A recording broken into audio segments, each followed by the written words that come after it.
Karyawan merupakan bagian penting dan keluarga besar perusahaan. Halo semuanya, nama saya Michael. Selamat datang di channel saya, Sikutu Buku. Kali ini saya akan membahas kisah inspiratif dari Chang Yong, konglomerat dari Singapura dan CEO dari restoran Haidilao. Chang bukan berasal dari orang kaya. Dia tidak tamat SMA dan bahkan tidak pernah makan di restoran sebelum usianya 19 tahun. Namun 30 tahun kemudian, dia memiliki kekayaan mencapai 3,9 miliar dolar atau setara dengan 54 triliun rupiah.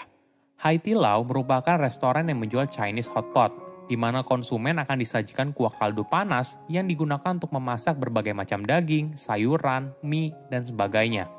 Haidilao sudah memiliki lebih dari 400 restoran yang tersebar di seluruh dunia. Di Indonesia sendiri, Haidilao sudah tersedia di Jakarta, Surabaya, dan Tangerang.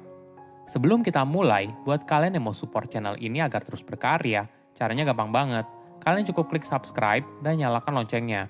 Dukungan kalian membantu banget supaya kita bisa rutin posting dan bersama-sama belajar di channel ini.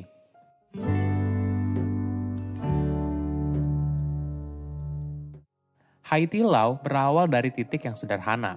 Chang Yong yang merupakan pendirinya dibesarkan di sebuah desa yang terletak di Sichuan. Dia membuka restoran kecil pertama mereka pada tahun 1994 dengan hanya 4 meja.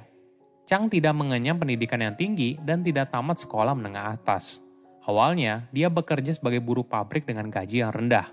Walaupun begitu, Chang punya dorongan yang kuat untuk belajar dan bekerja keras dalam mengubah nasib. Hingga suatu hari, setelah bertengkar dengan salah satu karyawan pabrik, Chang memutuskan untuk keluar dan berencana untuk membuka restorannya sendiri. Dia mengaku kalau dirinya tidak punya latar belakang untuk memasak, tapi dia punya mimpi besar untuk memiliki restoran dengan pelayanan terbaik. Bagi dia, sebagian orang yang lahir desa percaya kalau kamu menerima uang dari orang lain, maka kamu harus memberikan manfaat bagi orang tersebut. Apabila tidak, maka kamu akan dianggap berbohong. Maklum saja, Chang sempat mengalami kejadian yang tidak menyenangkan saat dirinya makan di sebuah restoran. Selama ini, dia hanya makan di kantin pabrik dan ketika pertama kali makan di restoran, ternyata dia mendapat pengalaman buruk karena pramu sajinya yang tidak ramah. Saat awal mendirikan bisnis, hal ini bukan perjalanan yang mudah. Chang seringkali tidur di restorannya dengan ranjang lipat. 3 temannya membantu dalam hal pembiayaan restoran, sedangkan dirinya bertugas untuk menjalankan bisnis. Hebatnya, kerjasama bisnis ini terus berlangsung hingga sekarang. 4 pendiri awal Haidilao sekarang menjadi pasangan suami istri dan salah satu temannya menjadi eksekutif director di Haidilao. Di tahap awal, Chang berusaha sebaik mungkin agar tamu yang datang bisa kembali lagi ke restorannya di kemudian hari. Berbagai cara telah dilakukan, mulai dari memberikan potongan harga, cemilan gratis, hingga mendengarkan apa yang konsumen inginkan. Haidilao merupakan restoran hotpot yang terkenal di China. Boleh dibilang, Haidilao bukan restoran biasa yang menawarkan makanan enak. Namun yang dijual ada pengalaman makan di Haidilao. Standar layanan pelanggan yang sangat baik hingga kamu perlu merasakannya secara pribadi. Contohnya begini, berbagai layanan yang disediakan, mulai dari minuman dan makanan ringan gratis, permainan kartu, bahkan layanan manicure oleh penata kuku profesional disediakan saat kamu berada di ruang tunggu. Ini yang menarik, menunggu giliran kamu untuk makan tentu saja bukan pengalaman yang menyenangkan. Namun Haidilao berhasil membuat aktivitas menunggu ini menjadi sebuah pengalaman yang berharga. Sebelum makan, kamu akan ditawarkan handuk wajah panas, tas pelindung ponsel, dan sebagainya. Selain itu, ada pertunjukan ahli mie yang akan menyiapkan mie buatan tangan dengan memutarnya di depan konsumen disertai iringan musik. Perhatian staf kepada pelanggan sangat hangat dan patut dicontoh. Dalam usaha restoran hotpot yang sangat kompetitif, layanan pelanggan Haidilao yang luar biasa telah menjadi keunggulan yang membedakannya dengan para pesaing.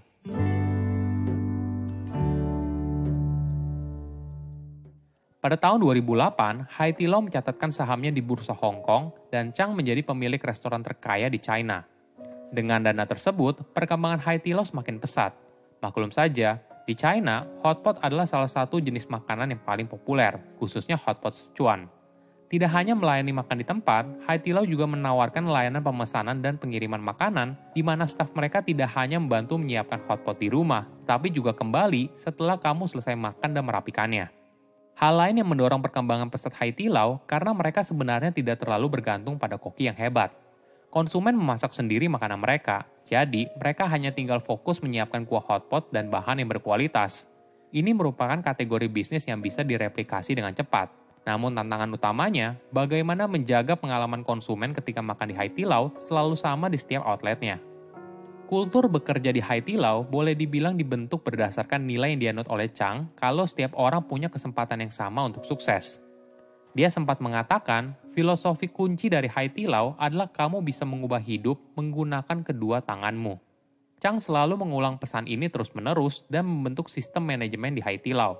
Tidak heran apabila loyalitas karyawan yang bekerja di Haidilao sangat tinggi. Sebagai gambaran, tingkat perpindahan karyawan frontlinernya tidak lebih dari 10%. Jauh di bawah rata-rata kompetitornya yang lain.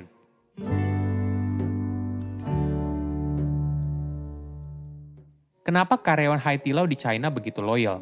Ada beberapa alasan. Pertama, struktur gaji dan tunjangan karyawan. Haidilao menyusun insentif gaji dan paket kesejahteraan yang sangat menarik untuk menjaga karyawannya agar tetap setia pada perusahaan.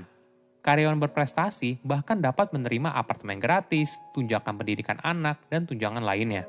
Ada juga insentif bagi karyawan yang mereferensikan keluarga dan teman mereka untuk bekerja di sana. Apabila kamu menjadi manajer di Haidilao, kamu akan mendapat 3% bagian dari keuntungan restoran tersebut. Chang percaya, hal ini akan memberikan motivasi tambahan bagi karyawannya dalam bekerja. Kedua, jenjang karir yang adil. Haidilao punya prinsip hanya mempromosikan karyawan yang berasal dari dalam, bukan dari luar perusahaan. Hal ini mendorong karyawannya untuk bekerja keras. Mereka jadi termotivasi karena untuk menjadi manajer resto hanya bisa didapat dengan bekerja keras dari bawah. Setiap orang ibaratnya punya kesempatan yang sama untuk naik jabatan. Ketika Haidilao berencana untuk buka resto baru, manajer lama bisa pindah ke tempat yang baru dan membawa 1/3 dari total karyawan lama dan memberikan tanggung jawab kepada anak buahnya yang paling berkualitas untuk menjadi manajer di tempat lama.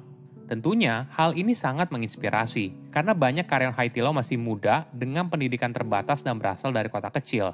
Selain itu, standar evaluasi kinerja manajer tidak hanya berasal dari pendapatan restoran, tetapi juga secara signifikan pada kepuasan pelanggan dan moral karyawan. Semua nilai ini sudah ditanamkan sejak awal ketika mereka bekerja. Ketiga, karyawan lebih penting daripada konsumen. Sebagai pemilik, Chang menunjukkan sebuah gestur kalau karyawan sudah dianggap seperti bagian dari keluarganya sendiri. Misalnya seperti ini. Dia berinisiatif untuk memberikan bonus dan hadiah kepada timnya tepat sebelum tahun baru Imlek. Kebaikan kecil seperti ini yang membuat karyawan merasa dihargai dan dianggap sebagai bagian dari keluarga besar.